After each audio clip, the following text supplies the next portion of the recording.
Matthew chapter 1, verse 20 onwards. An angel of the Lord appeared to Joseph in a dream, saying, Joseph, son of David, do not fear to take Mary as your wife. For that which is conceived in her is from the Holy Spirit.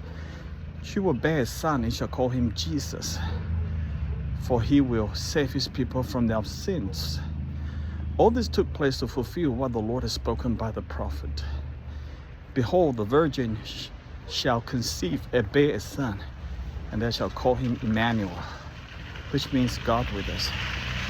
Now this is very, very powerful. First, the birth of Jesus as the Son of God into the world is an incarnation, which means God became man in duality. Jesus did not lose his godhood or divinity. He's still God, but he took on another nature, which is flesh and blood, to identify with us.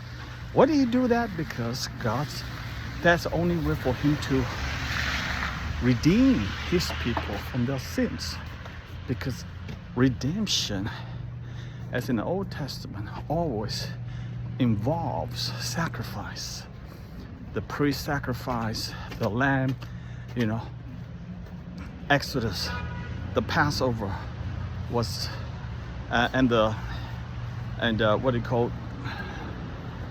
God started Abrahamic covenant through the fire, along with the carcasses, the animal carcasses on the ground.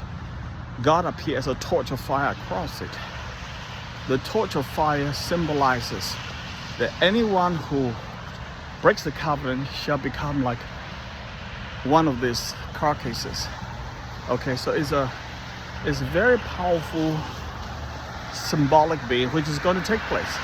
And in the end, Abraham's descendants broke the covenant, of course, even through Adam and Eve. So instead of Adam and Eve's son, or Abraham's sons and daughters like us, to pay the price, which we can't, then guess what? That's why Jesus incarnate, God himself incarnate, to become a man to pay the price. He offered out himself. It's literally the most powerful moving story ever. So I just want to encourage you that. And not only that, that child will be born through a virgin. How many of you have heard a virgin give birth to a son? And it happened only once in the history of mankind, to distinguish that it really is from God. It is not from human beings. Okay, so people need to be clear, absolutely clear, so that there be no confusion. People will embrace and worship God and serve God together. Because Jesus didn't come from a fruition of a man and a woman. He is not seed of David completely only. He's a seed of the Holy Spirit, the God who created the world.